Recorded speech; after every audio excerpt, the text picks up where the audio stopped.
ఈరోజు భారతీయ విద్యార్థి మోర్చా ఆధ్వర్యంలో ఉద్యమాల గడ్డ అయినటువంటి ఉస్మానియా యూనివర్సిటీ వేదికగా మేము ప్రెస్ మీట్ నిర్వహించడం జరుగుతూ ఉన్నది.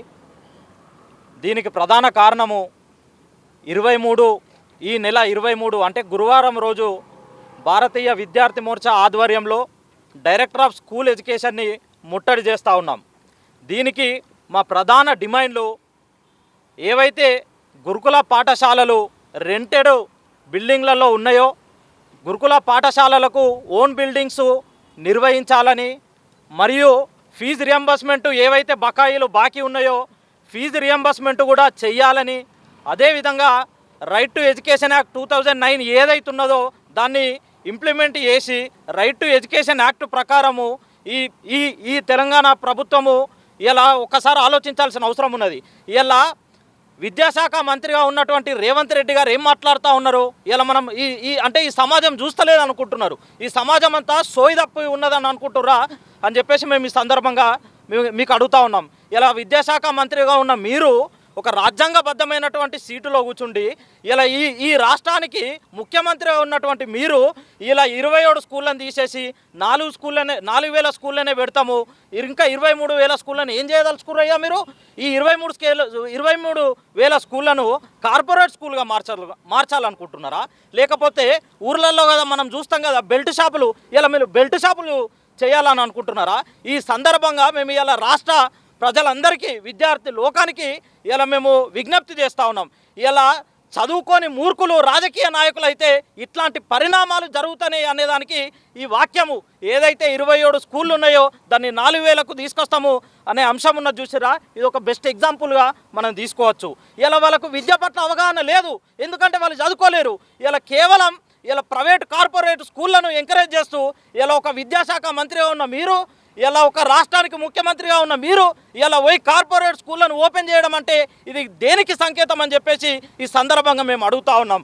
ఇలా మీరు కార్పొరేట్ స్కూళ్ళను ఎంకరేజ్ చేస్తూ ఇలా గవర్నమెంట్ స్కూళ్ళను కనీసం పట్టించుకోలేని పరిస్థితి ఇలా తెలంగాణ రాష్ట్రంలో ఉన్నదని చెప్పేసి ఇలా మేము డైరెక్టర్ ఆఫ్ స్కూల్ ఎడ్యుకేషన్ ముట్టడి చేస్తూ ఉన్నాం. అదేవిధంగా ఇలా మనం గవర్నమెంట్ స్కూళ్ళలో చూసినట్టయితే ఇలా కనీసం మౌలిక సదుపాయాలు లేని పరిస్థితి ఇలా మనం చూస్తూ ఉన్నాం. ఇలా కనీసం అమ్మాయిలు టాయిలెట్స్ కూడా లేని ఎన్నో గవర్నమెంట్ స్కూళ్ళు ఇలా తెలంగాణ రాష్ట్రంలో ఉన్నాయి.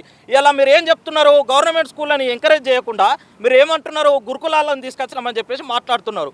ఇలా గురుకులాలలో చూసినట్టయితే అదే గురుకుల పాఠశాలల్లో కనీసం డార్మెంటరీ సపరేట్ లేని గురుకులాలు ఎన్నో ఉన్నాయి. ఇలా క్లాస్ రూమ్ అందులోనే, డార్మెంటరీ అందులోనే, అంటే పిల్లగాడు ఓన్లీ స్నానం చేయడానికి తప్ప మిగతా అన్నీ అందులోనే. అది ఒక చదువుకునే వాతావరణమేనా అని చెప్పేసి సందర్భంగా మేము ఈ రాష్ట్ర ప్రభుత్వాన్ని హెచ్చరిస్తూ ఉన్నాం. ఇలా మంత్రులు కావచ్చు, ఇలా ఎమ్మెల్యేలు కావచ్చు, ఇలా మంత్రులు వాళ్ళ నియోజకవర్గాలకు పోతే హెలికాప్టర్ల మీద పోతురు. ఇలా మీకు హెలికాప్టర్ల మీద పోనీకి మాత్రం మీ దగ్గర డబ్బులు ఉంటాయి, కానీ గవర్నమెంట్ స్కూళ్ళని డెవలప్ చేయడానికి గురుకుల పాఠశాలలకు ఓన్ బిల్డింగ్లు కట్టడానికి మీ దగ్గర డబ్బులు లేవా అని చెప్పేసి ఈ సందర్భంగా మేము అడుగుతూ ఉన్నాం. అదేవిధంగా మా డిమాండు ఇలా ఏదైతే బస్ ఇష్యూస్ ఏదైతున్నదో ఇలా మహిళలకి ఏ విధంగానైతే ఫ్రీ బస్ ఇచ్చారో అదేవిధంగా ఈ రాష్ట్రంలో ఉన్నటువంటి అన్ని విద్యార్థులకు ప్రతి ఒక్క విద్యార్థికి ఫ్రీ బస్సు ఇవ్వాలని చెప్పేసి మేము ప్రధానంగా డిమాండ్ చేస్తూ ఉన్నాం.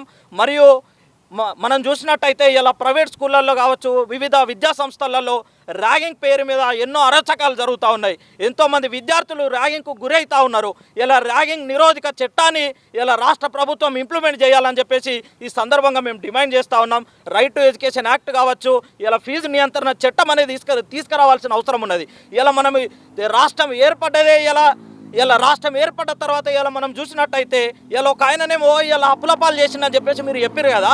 మీరు చెప్పినందుకే కదా మీకు ఇలా మా విద్యార్థులుగా మేము ఇలా మా తాత ముత్తాతలను, మా అమ్మలను, నాన్నలను కాలుబొక్కి ఇలా మీ ప్రభుత్వాన్ని మేము ప్రజాపాలన అని చెప్పినందుకు ఇలా ఉద్యోగాలు ఇస్తామన్నందుకే కదా మిమ్మల్ని మేము ఇలా అధికారంలోకి తీసుకొచ్చింది. ఇలా మీరేం చేస్తున్నారు? కనీసం శ్రద్ధశుద్ధి లేకుండా ఇలా గవర్నమెంట్ స్కూళ్ళను ప్రోత్సహించకుండా ఇలా మీరు పోయి కార్పొరేట్ స్కూళ్ళను ఓపెనింగ్ చేసే కార్యక్రమము ఇలా ముఖ్యమంత్రి స్థాయిలో ఉండి మీరే చేస్తే ఇలా మేము మిమ్మల్ని ఏ చెప్పుతోనే అనాలి? ఇలా మిమ్మల్ని ఏమని చెప్పాలి, ఏమని తిట్టాలి అని చెప్పేసి ఈ సందర్భంగా మేము హెచ్చరిస్తూ ఏదైతే 23వ తారీఖు నాడు డైరెక్టర్ ఆఫ్ స్కూల్ ఎడ్యుకేషన్ ముట్టడి కార్యక్రమం ఉన్నదో ఇలా నేను ఈ సందర్భంగా ఈ వేదిక నుండి ఇలా ఉస్మానియా యూనివర్సిటీ వేదిక నుండి తెలంగాణ ఉద్యమానికి ఇలా స్ఫూర్తి అయినటువంటి ఉస్మానియా వేదిక నుండి ఇలా మీ అందరినీ అన్ని విద్యార్థి సంఘాలకు ఇలా ఇదే ఆహ్వానంగా భావించి 23 తారీఖు నాడు ఏదైతే డైరెక్టర్ ఆఫ్ స్కూల్ ఎడ్యుకేషన్ ముట్టడి ఉందో ఈ కార్యక్రమాన్ని విజయవంతం చేయవలసిందిగా అందరినీ కోరుతా ఉన్నాం.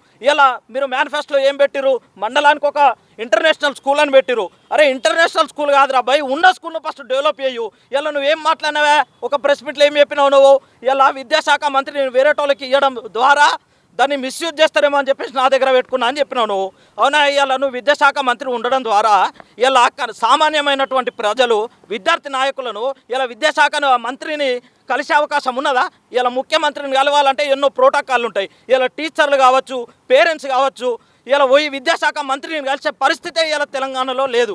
ఇలాంటి ప్రభుత్వాన్ని పొందబెట్టాల్సిన అవసరం ఉన్నది. ఇలా దయచేసి మేధావి వర్గం ఆలోచించాల్సిన అవసరం ఉన్నది. చదువుకున్న విద్యార్థులకు అవకాశం ఇవ్వాలి. ఇలా తాగుబోతులకు కావచ్చు, చదువుకొని రాజకీయ నాయకులు ఇలా మినిస్టర్లు ఇలా మంత్రులు కావడం ద్వారా జరిగే పరిణామాలు మనం దృష్టిలో పెట్టుకొని ఈ కార్యక్రమాన్ని పెద్ద ఎత్తున విజయవంతం చేస్తారని చెప్పేసి నేను ఆశిస్తా ఉన్నా. ప్రతి ఒక్క విలేజ్ నుంచి చదువుకోవడానికి విద్యార్థులు వస్తున్నారు.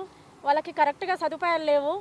ఎందుకంటే ఫ్రీ బస్ అంటే ఈ తెలంగాణలో మన మహిళలకు ఎలా అయితే ఫ్రీ బస్ పాస్ ఉంది అంటే ఫ్రీ బస్సెస్ ఉన్నాయో అబ్బాయిలకు కూడా చదువుకునే విద్యార్థి ప్రతి ఒక్క అబ్బాయి కూడా ఫ్రీ బస్సెస్ ఉండాలని నేను బీవీఎం తరపు నుంచి ప్రతిపక్షాన నుంచి నేను ఇక్కడ మాట్లాడడం జరుగుతుంది. ఇంకొకటి ఏంటంటే ప్రతి ఒక్క విద్యార్థి చాలా ప్రాబ్లమ్స్ ఫేస్ చేయాల్సి వస్తుంది. ఆ విద్యార్థులు ఈ ప్రాబ్లమ్స్ ఎవరికి చెప్పాలో అర్థం కావట్లేరు. ఎందుకంటే ఇప్పుడు ముఖ్యమంత్రి ఉన్నారు, ఆ ముఖ్యమంత్రి ఏం చేస్తున్నారు, ముఖ్యమంత్రి ఇప్పుడు 3 సంవత్సరాలు అయింది మనకి ప్రభుత్వం వచ్చేసి. ప్రభుత్వం వచ్చినప్పటి నుంచి ఇప్పటికీ ముఖ్యమంత్రి విద్యాశాఖ మంత్రిని పెట్టుకోలేదు. అట్లా పెట్టుకోకపోవడం అని చెప్పేసి ఇప్పటికి మనం మాట్లాడుకున్నా చాలా సిగ్గుసేటుగా అనిపిస్తుంది. కాబట్టి కంపల్సరీ విద్యాశాఖ మంత్రిని కూడా పెట్టుకోవాలని మేము ఈ గవర్నమెంట్కి విజ్ఞప్తి చెప్తున్నాము. మా యొక్క ముఖ్య ఉద్దేశం రేపు 23 తారీఖు రోజు మన ధర్నా కార్యక్రమం ఉన్నది. ఈ కార్యక్రమాన్ని విద్యార్థులు అన్ని విద్యార్థి సంఘాలు విజయవంతం చేయాలని కోరుతున్నాం. అదేవిధంగా గత 3 సంవత్సరాల నుంచి కాంగ్రెస్ ప్రభుత్వం వచ్చింది, అయినప్పటికీ ఇంతవరకు ఒక విద్యాశాఖ మంత్రి లేడు.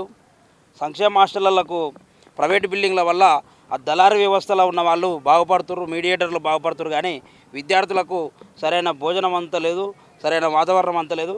అదేవిధంగా గురుకులాలలో ఉన్న విద్యార్థులకు రెంటల్ బిల్డింగ్ల వల్ల అక్కడనే డార్మెంటరీ, అక్కడనే క్లాస్ రూమ్ జరుగుతున్నాయి. ఈ వ్యవస్థను గవర్నమెంట్ బిల్డింగులు కేటాయించాలి. అదేవిధంగా ప్రైవేటు వ్యవస్థలు ఫీజులు విచ్చలవిడిగా తీసుకుంటున్నారు. దానికి ఒక విద్యా చట్టం ఏర్పాటు చేయాలి. అదేవిధంగా ప్రైవేటు కాలేజీలలో కావచ్చు, వివిధ సంస్థలలో కావచ్చు ర్యాగింగులు, ఈ యొక్క డ్రగ్స్ విషయంలో గిన ఒక చట్టాన్ని ఏర్పాటు చేసి విద్యార్థులకు పర్యవేక్షణ ఒక పరంగా ఏ విధంగా అయితే ఆ విధంగా మనకు విద్యార్థులకు న్యాయం చేయాలని కోరుతున్నాం. మా రాష్ట్ర నాయకుడు మన అన్న రవితేజన్న గారు చెప్పినట్టు రేపు ఖచ్చితంగా అన్ని విద్యార్థి సంఘాలను ఏకం చేసి రేపు ఆ ధర్నా కార్యక్రమానికి విజయవంతం చేయాలని కోరుకుంటున్నాం. అయితే అందరికీ జై భీమ్లు. ఈ ప్రభుత్వం ఎలా నడుస్తుంది అని అంటే విద్యార్థి యొక్క భవిష్యత్తుని అందరూ ఆడుకుంటున్నారు. అయితే ఈ స్కూల్స్ ఈ తొలగించడం కానీ ఈ రేవంత్ రెడ్డి ఇలా చేయడం ఏమాత్రం కరెక్ట్ కాదు. ఎందుకంటే ఎంతోమంది విద్యార్థుల భవిష్యత్తులు మొత్తం నాశనం అవుతూ ఉన్నాయి. ఖచ్చితంగా ఒక మంచి ఎడ్యుకేషన్ మినిస్టర్ని మాకు కల్పించాలని కోరుకుంటున్నాము. ఎందుకంటే మేము ఏ సమస్యలైనా చెప్పుకోగలిగేది మా ఎడ్యుకేషన్ మినిస్టర్తో మాత్రమే. మేము రేవంత్ రెడ్డిని వెళ్ళి కలవాలంటే కలవలేము. ఎంతోమంది ఇప్పుడు తల్లిదండ్రులు కూడా ఆ ఫీజులు పే చేయలేకపోతున్నారు. ఆ పరిస్థితిలో చాలామంది ఉన్నారు. డబ్బు ఉన్న వాళ్ళంటే కట్టగలుగుతారు, సో అది నో ప్రాబ్లం. డబ్బు లేని పేదవాళ్ళ పరిస్థితి ఏంటి మరి? వాళ్ళు కట్టాలి కదా. అయితే వాళ్ళు కట్టలేకపోతున్నారు. ఎన్నో సమస్యల పరంగా వాళ్ళు రోజంతా కష్టపడినా కానీ ఆ డబ్బులు సరిపోలేకపోతున్నాయి వాళ్ళ పిల్లల స్కూళ్ళకు ఫీజు కడదామంటే. సో అందరికీ మంచి నాణ్యతమైన విద్య అందించాలని కోరుకుంటున్నాము. మేము అందరం బీవీఎం తరపున నుంచి చెప్తా ఉన్నాము.